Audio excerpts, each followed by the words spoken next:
E já estamos de volta com o Temperando o Papo e continuamos com o Dr. Vitor Cutaiti, ele que é cirurgião plástico. Agora estava fazendo a seguinte pergunta sobre a prótese mamária, né? A lei da gravidade. Quando a gente coloca a prótese por trás do músculo, doutor, ela tende a cair menos ou indifere? Isso é um mito. É um mito. É um mito. Por quê? O músculo protege a prótese, mas não protege a mama. Então, o que pode acontecer, Explica. traduzindo, o que pode acontecer quando você põe a prótese atrás do músculo? Tua prótese vai cair menos ou vai cair de maneira diferente, mas o teu peito vai cair. E aí você pode ter um problema que é muito comum em quem põe prótese atrás do músculo, que a gente chama de double bubble, ou duas bolhas. Você fica com um peito aqui e outro aqui. Nossa, e isso é uma coisa muito comum, principalmente com quem põe uma prótese grande e já tem uma certa quantidade de mama. E aí você, depois de um tempo, depois que a gravidade agiu, porque a gravidade vai agir para todo mundo, né, independente de ser homem ou mulher, vai agir. Então, às vezes, alguns casos, quando se põe uma prótese atrás do músculo e a pessoa tem um certo volume mamário, o peito cai e a prótese não. E aí você tem que corrigir isso cirurgicamente. Então, isso é uma das causas que os médicos que não gostam de pôr a prótese atrás do músculo defendem como vantagem. Os médicos que gostam falam, mas a prótese vai ficar sempre no lugar, porque realmente o músculo, por ser uma estrutura mais firme, protege melhor a prótese. Então, Entendi. por isso que essa divisão muito comum entre os cirurgiões. Eu, particularmente, prefiro pôr na frente do músculo, porque eu acho esse double bubble, depois de um tempo, um pouco mais feio, a correção não é tão fácil, mas quando a paciente quer pôr uma prótese muito grande, a gente tem que pôr atrás do músculo. Tem que ser atrás. Por isso que isso é muito importante você sentar com o teu médico e conversar com ele qual é a melhor estratégia para o teu caso. Não existe receita de bolo para cirurgia plástica, cada caso é um caso, cada pessoa é uma pessoa, cada um tem uma história. Então, a gente tem que usar todos os recursos que a gente tem dentro da cirurgia para aquele caso em específico. Por isso que a relação médico-paciente em cirurgia plástica ela tem que ser muito boa. Ah, com certeza. A comunicação, né, doutor? Se você não confia no seu cirurgião plástico, não opere com ele. Porque é a comunicação, é o contato, é o olho no olho que vai fazer diferença no teu resultado. É verdade. E, doutor, é verdade que usar o sutiã, mesmo para quem já pôs silicone, é indispensável? Na verdade, o sutiã é uma proteção contra a gravidade. Sim. Mas indispensável ou não, isso é muito relativo, né, Ariane? Se a pessoa Dormir de sutiã, tem muita gente que não gosta. Não muda muito. Não vai mudar muito do ponto de vista de gravidade, porque ela está deitada, está numa posição. Agora, se ela se sente mais confortável, ficando mais firme, realmente o sutiã dá firmeza para a mama. Quer dizer, quanto mais protegida ela tem, menor a ação da gravidade. Mas a gente tem que pensar que o envelhecimento é o principal fator de queda de mama, não é só a gravidade. Então é a soma do envelhecimento com a gravidade.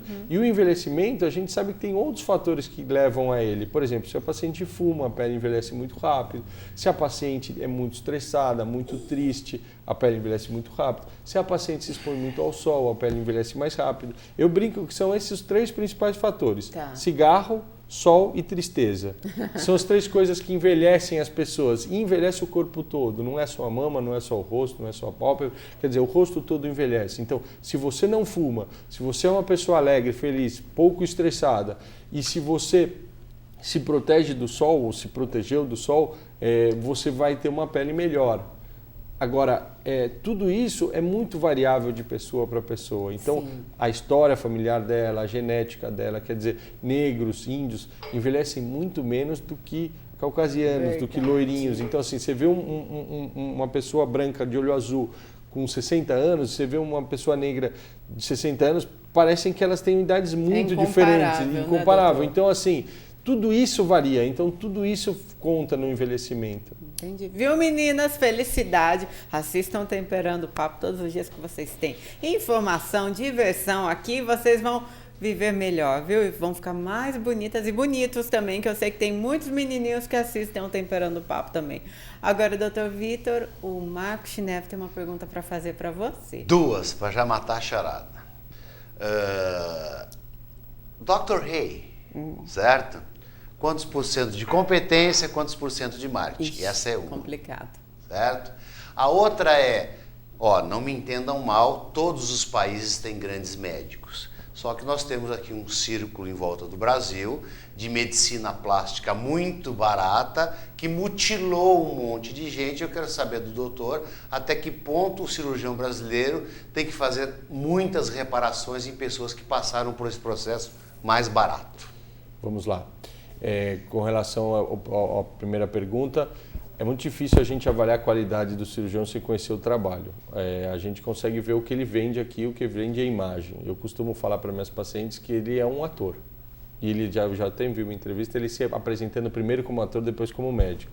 Então a gente tem que tomar cuidado quando compara ele a um médico brasileiro, porque no Brasil ele não é médico. Ele não é. Então ele não pode falar de medicina, ele fala, mas ele não pode falar como médico. Então eu não gosto de comparar e as pessoas fazem brincadeira e colocam ele como um padrão de cirurgião plástico, mas ele não é um padrão de cirurgião plástico para o Brasil.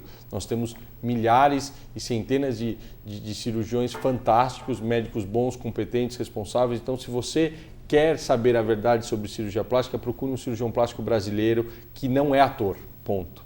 Esse é um ponto, eu não posso falar da qualidade dele como profissional. Segunda coisa, com relação a essa medicina que você falou, que é uma coisa muito comum da gente ver, essa medicina da América Latina. A Venezuela tem uma cirurgia plástica muito desenvolvida, o Peru tem uma cirurgia plástica muito desenvolvida, a Argentina tem uma medicina estética muito desenvolvida, mas infelizmente lá o controle é um pouco menor que aqui com relação a picaretas. Por que eu gosto de falar picaretas? Porque não são cirurgiões plásticos. Então, a cirurgia plástica dessa região é uma cirurgia plástica muito boa. Grande parte dos cirurgiões desses países são formados no Brasil. O serviço do Dr. Pitangui no Rio de Janeiro forma muitos e muitos cirurgiões plásticos da América Latina e eles são muito bons. O grande problema é a picaretagem, é quem não é cirurgião plástico e faz essa medicina barata. Por quê? Porque o cirurgião plástico, isso é uma dica que vale para o pessoal que está em casa. Cirurgia plástica barata, desconfie. O tempo de formação do cirurgião é muito longo. Ele não vai cobrar muito barato. Então, se passou num médico que cobrou 1.000, o outro cobrou 500, o outro está cobrando 10, alguma coisa errada tem. Ele não está valorizando o trabalho dele. Para se formar cirurgião plástico no Brasil, você leva no mínimo 14 anos. Quer dizer, é um tempo de formação muito longa, não é para ser barato. É um investimento A gente muito sabe grande. que isso barateou muito de uns anos para cá, há 20 anos, quando eu comecei na plástica, só gente rica fazia plástica. Hoje em dia a gente sabe que é muito acessível, qualquer pessoa faz plástica, e isso é importante a gente frisar. Mas diferenças muito grandes de valores tem coisa errada, e é isso que a medicina dessa margem do Paraguai, do Uruguai, da Colômbia, quando barateia muito valor, e isso está muito na fronteira do Brasil e pega a paciente brasileira, é porque não é cirurgião plástico bem formado. E aí ele quer tirar o dinheiro da pessoa, a pessoa cai no conto de que vai ficar linda e maravilhosa gastando muito pouco. Então, você pode até gastar pouco, mas procura saber mais do seu cirurgião. E aí a gente evita esses problemas que realmente vêm aumentando e vêm aumentando cada vez mais. Com certeza. Agora, doutor, quanto às pacientes que vão ao seu consultório, há mulheres, a gente sabe, muito vaidosas, lindas já, né?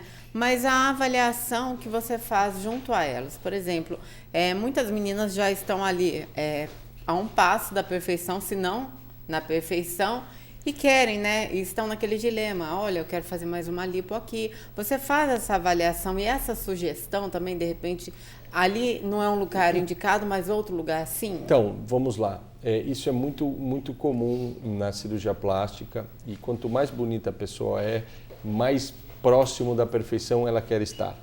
E à medida que ela vai melhorando, ela vai querendo mais e o padrão de beleza dela vai aumentando. Isso é muito comum. Verdade. A pessoa chega no consultório com a autoestima lá embaixo, sem cuidar do cabelo, sem cuidar da maquiagem, toda acabada. A gente faz a lipo, faz a prótese, faz o abdômen, melhora a autoestima dela e ela começa a ter, e aí o padrão de qualidade dela vai melhorando, melhorando, melhorando.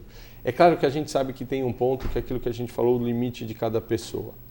A indicação de uma cirurgia é uma indicação muito relativa, porque você tem que me falar a tua queixa para eu te falar qual é a solução. Quando não há solução para o problema, o médico correto, o médico ético, ele vai te falar, olha, porque ali a gente não vai mexer. Eu brinco que cirurgia plástica você tem que entrar para ganhar. Entrar para empatar não serve. Entendi. É melhor não entrar no jogo, é melhor não fazer a cirurgia. E quando a gente consegue perceber que entrar para ganhar não vai ser possível, a gente passa isso para o paciente. Se ela tem um outro problema, e isso é muito comum também, por exemplo, numa cirurgia de nariz, às vezes a pessoa acha que o nariz dela é grande, mas na verdade é o queixo dela que é pequeno. Então a gente inverte o problema e fala, olha bem, teu nariz tem o tamanho certo, o que está errado é o tamanho do seu queixo. Vamos colocar uma prótese no teu queixo, vamos projetar isso para frente e a gente vai conseguir a melhora que você espera. Então isso é muito comum. Outra coisa comum, a pessoa acha que tem um buraco aqui no bumbum, na lateral do bumbum. Sim, isso é muito comum, né? Mas na doutor, verdade das não é o mulheres? buraco que é na lateral, é que a cintura dela tem gordura e aonde acaba a gordura começa o buraco. Se eu aspiro a parte de cima, acabou o buraco. Então a gente consegue ver o problema diferente do que a pessoa está vendo e dar a solução para esse problema. Mas a gente tem que ter muito cuidado até onde a gente pode chegar, porque infelizmente nós não somos deuses. Alguns cirurgiões plásticos acham que são, mas não são. Então a gente tem um limite e o limite é o corpo da paciente, é a cicatrização da paciente, é a condição técnica que a gente tem. Então a gente tem que sempre manter o bom senso, ter cuidado com o que a gente faz para que a gente não prejudique o paciente. Sim. Dr. Vitor Cutaiti, aqui no Temperando o Papo. Dr. Vitor, agradeço demais a sua presença. Foi um prazer para mim também. Foi muito esclarecedora. Que bom. Vou te convidar para voltar. Sempre que você Pode precisar, ser. à sua disposição. O papo era lipo aqui, fracionada, e na verdade já entrou para prótese e outros termos aí, muito bacanas mesmo, viu, doutor Vitor? Para as pessoas que quiserem entrar em contato com você, doutor. Podem procurar o nosso nome no Google e etc. A gente tem lá todas as informações. A gente fica um pouco mais restrito com relação a dar telefone, porque o Conselho Federal de Medicina hoje tem uma campanha contra isso. Então, aqueles que quiserem entrar em contato com a gente, basta uma busca que consegue achar sem problema. Pode ligar aqui no Temperando o Papo também 28 27 2600 que a gente informa, viu, gente? Doutor Vitor, mais uma vez, muito obrigada, viu? Bom trabalho, manda um beijo para aquelas lindas da Vivi e da Rê. Obrigada. E a gente vai para um rápido intervalo, não saiam daí não que a gente vai com Pé lá outro cá. Temperando o Papo. Volta já.